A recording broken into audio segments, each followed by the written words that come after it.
ഇപ്പോൾ ലഭിക്കുന്ന ഏറ്റവും പ്രധാനപ്പെട്ട വാർത്തയിലേക്ക് പോവുകയാണ്.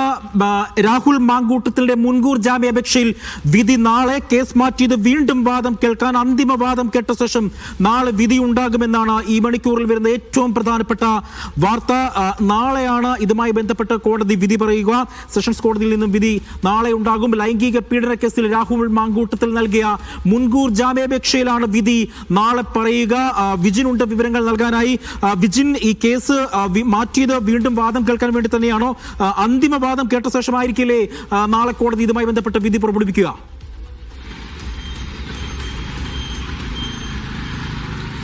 അജി, എന്തായാലും നാളെ വിധി പറയും എന്ന കാര്യത്തിൽ ഇപ്പോൾ തീരുമാനമായിരിക്കുന്നു. കുറച്ചുകൂടി വാദങ്ങൾ കേൾക്കാനുണ്ട്. വീണ്ടും വാദം കേൾക്കണം എന്നുള്ളതാണ് നിലവിൽ ഇപ്പോൾ ജഡ്ജ് വ്യക്തമാക്കിയിരിക്കുന്നത്. ഒപ്പം തന്നെ ചില രേഖകളുണ്ട്. ആ രേഖകൾ പൂർണ്ണമായും പരിശോധിക്കാൻ കഴിഞ്ഞിട്ടില്ല. അതുകൊണ്ട് തന്നെ ആ രേഖകൾ കൂടി പരിശോധിക്കേണ്ടതുണ്ട്. അങ്ങനെയെങ്കിൽ തനിക്ക് ഇന്ന് കൊണ്ട് മാത്രം ആ രേഖകൾ പരിശോധിച്ച് തീർക്കാൻ കഴിയില്ല എന്നുള്ളതായിരുന്നു ഉച്ചയ്ക്ക് ഭക്ഷണത്തിന് പിരിയും മുമ്പ് ജഡ്ജ് വ്യക്തമാക്കിയത്.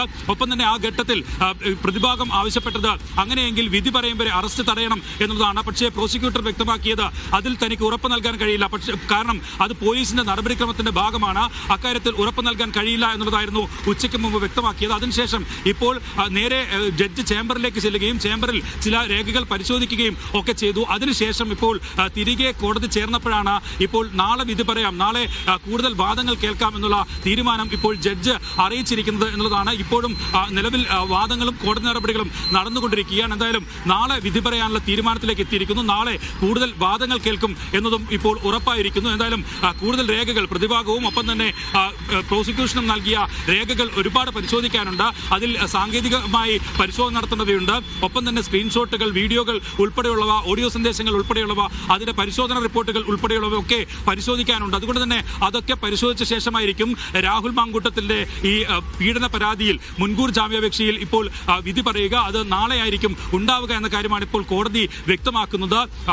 നേരത്തെ തന്നെ വലിയ വാദങ്ങളാണ് പ്രോസിക്യൂഷനും ഒപ്പം തന്നെ പ്രതിഭാഗവും നടത്തിയത്. പ്രോസിക്യൂഷൻ പ്രധാനമായും ആവശ്യപ്പെട്ടത് ഈ കൂടുതൽ രേഖകൾ ഒക്കെ ഈ കേസിൽ ഉണ്ടാകാനിടയുണ്ട്. അതുകൊണ്ട് തന്നെ രാഹുലിന് ജാമ്യം അനുവദിച്ചാൽ ആ രേഖകൾ നശിപ്പിക്കപ്പെടാൻ സാധ്യതയുണ്ട്.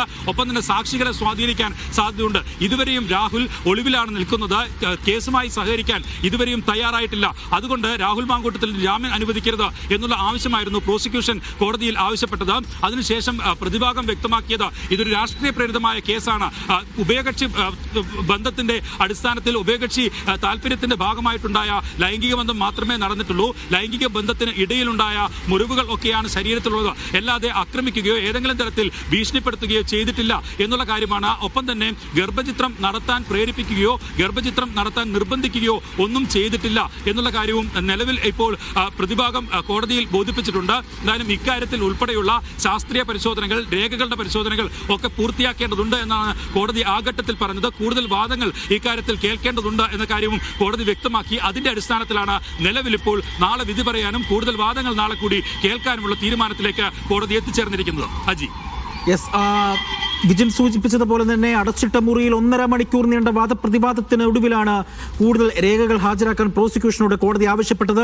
അതുവരെ അറസ്റ്റ് തടയണമെന്ന പ്രതിഭാഗത്തിന്റെ ആവശ്യത്തിൽ ഉറപ്പ് നൽകാനാകില്ല എന്നും പ്രോസിക്യൂഷൻ കോടതിയെ അറിയിച്ചിട്ടുണ്ട് എന്നുള്ളതാണ് ഏറ്റവും നിർണായകമായ കാര്യം. കോടതി പറയുന്ന ഏത് നിബന്ധനയും അംഗീകരിക്കാമെന്ന രാഹുലിന്റെ അഭിഭാഷകൻ കോടതിയിൽ വാദിച്ചിരുന്നു. പക്ഷേ ആ വാദമുഖങ്ങളെല്ലാം തന്നെ കോടതി ഇതുമായി ബന്ധപ്പെട്ട് കൂടുതൽ പരിശോധിക്കണം, കൂടുതൽ വാദം കേൾക്കണമെന്ന് പറയുകയാണ് ഉണ്ടായത്. എന്തായാലും ഈ കേസുമായി ബന്ധപ്പെട്ട് നാളെ അന്തിമവാദം കേട്ട ശേഷം നാളെ വിധി ഉണ്ടാകുമെന്നുള്ളതാണ് ഏറ്റവും എടുത്തു പറയേണ്ടത്. കേസ് മാറ്റിയത് വീണ്ടും വാദം കേൾക്കാനെന്ന ഏറ്റവും നിർണായകമായ വാർത്തയാണ് തിരുവനന്തപുരത്ത് നിന്നും ഇപ്പോൾ വിജിൻ നൽകുന്നത്. വിജിൻ, ഒപ്പം തന്നെ അന്വേഷണ സംഘം ഇപ്പോഴും രാഹുൽ മാങ്കൂട്ടത്തിന് വേണ്ടിയുള്ള ഒരു തിരച്ചിൽ ഇപ്പോഴും തുടരുക തന്നെയാണ്, കർണാടകയിലടക്കം. അപ്പോൾ ഇതുമായി ബന്ധപ്പെട്ട് അന്വേഷണ സംഘം കോടതിയിൽ പ്രധാനമായും പറഞ്ഞത് എന്താണ്? അതായത് ഈ ജാമ്യം നൽകിക്കഴിഞ്ഞാൽ ഈ സാക്ഷികളെ സ്വാധീനിക്കാൻ അടക്കമുള്ള അല്ലെങ്കിൽ തെളിവുകൾ നശിപ്പിക്കാനുള്ള ഒരു നീക്കത്തിലേക്ക് പ്രതി പോകുമെന്നുള്ള വാദമുഖങ്ങൾ പ്രോസിക്യൂഷന്റെ ഭാഗത്തു നിന്നും ഉണ്ടായിരുന്നോ? അജി, ഇനിയിപ്പോൾ നിർണായകമായി അറിയേണ്ടത് ഒരു പ്രധാന കാര്യമാണ്. അത് കോടതിയിൽ എന്ത് തീരുമാനമെടുത്തിരിക്കുന്നു എന്ന ഒരു കാര്യമാണ് അറിയേണ്ടത്. അത് ഈ വിധി പറയുമ്പോഴേ അതുവരെ നാളെ വരെ അറസ്റ്റ് തടഞ്ഞിട്ടുണ്ടോ കോടതി എന്നാണ്. അറസ്റ്റ് തടഞ്ഞിട്ടില്ലെങ്കിൽ അതിനർത്ഥം ഏത് നിമിഷവും രാഹുൽ മാങ്കൂട്ടത്തിലിനെ അറസ്റ്റ് ചെയ്യാൻ കോടതി അനുമതി കൊടുക്കുന്നു എന്നുള്ളതാണ്. നാളെ വിധി പറയുന്നവരെ, അന്തിമവാദം കേൾക്കുന്നതുവരെ അറസ്റ്റ് തടയുകയാണെങ്കിൽ അത് രാഹുലിന് വലിയ ആശ്വാസമാകും എന്ന കാര്യത്തിൽ ഒരു സംശയമില്ല. ഒളിവിൽ കഴിയുന്ന രാഹുലിനെ സംബന്ധിച്ചിടത്തോളം ആ ഘട്ടത്തിൽ പുറത്തു വരാനും ഏതെങ്കിലും തരത്തിലുള്ള ഇടപെടലൊക്കെ നടത്താനും ആ ഘട്ടത്തിൽ കഴിയും എന്നുള്ളതാണ്. നാളെ ഉച്ചയോടുകൂടിയായിരിക്കും ഒരുപക്ഷെ വിധി പറയാനുള്ള സാധ്യത. ഉച്ചവരെ വാദം കേട്ട ശേഷം ഉച്ചയ്ക്ക് ശേഷം വിധി പറയാനുള്ള സാധ്യതയുമുണ്ട്. എന്തായാലും നിലവിൽ ഇപ്പോൾ ആ കോടതിയെടുത്ത തീരുമാനം എന്താണ് എന്ന് വ്യക്തമാകുന്നില്ല. പ്രോസിക്യൂഷൻ പ്രധാനമായും ഇന്ന് ആവശ്യപ്പെട്ടത് അതിജീവിതയുടെ പാലക്കാടുള്ള വ്യക്തിപരമായ ഒരു വിഷയവുമായി ബന്ധപ്പെട്ടാണ് അതിജീവിത രാഹുലിനെ സമീപിക്കുന്നത്. അങ്ങനെ ഉണ്ടാക്കിയ ബന്ധത്തിന് ശേഷമാണ് ഇത്തരത്തിൽ പീഡനം നടത്തിയത്. ശരീരത്തിൽ മാരകമായി മുറിവേൽപ്പിക്കുന്ന നിലയിലേക്ക് പീഡനം നടത്തിയിട്ടുണ്ട്. ഒപ്പം തന്നെ ഗർഭചിത്രം നടത്താൻ നിർബന്ധിച്ചു. ദൃശ്യങ്ങൾ പകർത്തി. ആ ദൃശ്യങ്ങൾ വെച്ചാണ് പിന്നീട് പീഡനം നടന്നത്. കേരളത്തിന്റെ വിവിധ സ്ഥലങ്ങളിൽ എത്തിച്ച് പീഡനം നടത്തി എന്നുള്ള കാര്യങ്ങളൊക്കെയാണ് റിപ്പോർട്ടായി കോടതിയിൽ പ്രോസിക്യൂഷൻ സമർപ്പിച്ചത്. ഒപ്പം തന്നെ ഇതിന് തെളിവുകൾ കൂടിയുണ്ട്. അത് സുഹൃത്തുക്കളുടെയും ബന്ധുക്കളുടെയും മൊഴിയാണ്. ആ മൊഴിയിലും ഇക്കാര്യം സ്ഥിരീകരിക്കുന്നുണ്ട് എന്നുള്ളതാണ് പ്രോസിക്യൂഷൻ പ്രധാനമായും പറഞ്ഞത്.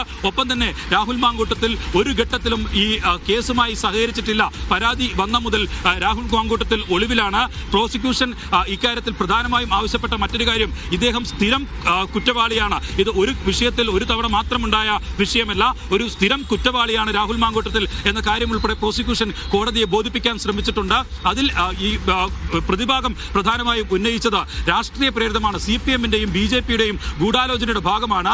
പോലീസുമായി നേരത്തെ തന്നെ പെൺകുട്ടിക്ക് ബന്ധമുണ്ടായിരുന്നു. വനിതാ സെല്ലുമൊക്കെയായി നേരത്തെ തന്നെ ബന്ധപ്പെടുന്ന പെൺകുട്ടി പീഡനം നടന്ന ഘട്ടത്തിൽ എന്തുകൊണ്ട് പരാതി നൽകിയില്ല? പിന്നീട് പരാതി ഉന്നയിച്ചത് അത് ഈ തെരഞ്ഞെടുപ്പ് ഘട്ടമായതിനാൽ രാഹുൽ മാങ്കൂട്ടത്തിൽ എന്ന MLA-യുടെ പ്രതിച്ഛായ ഇല്ലാതാക്കാൻ ഉള്ള ശ്രമത്തിന്റെ രാഹുൽ മാങ്കൂട്ടത്തിന്റെ മുൻകൂർ ജാമ്യാപേക്ഷയിൽ നാളെ കോടതി വിധി പറയും. കേസ് മാറ്റിയത് വീണ്ടും വാദം കേൾക്കാൻ വേണ്ടിയാണ്. അന്തിമ വാദം കേട്ട ശേഷം നാളെ വിധി ഉണ്ടാകുമെന്നാണ് വിജിൻ തിരുവനന്തപുരത്ത് നിന്നും റിപ്പോർട്ട് ചെയ്തത്.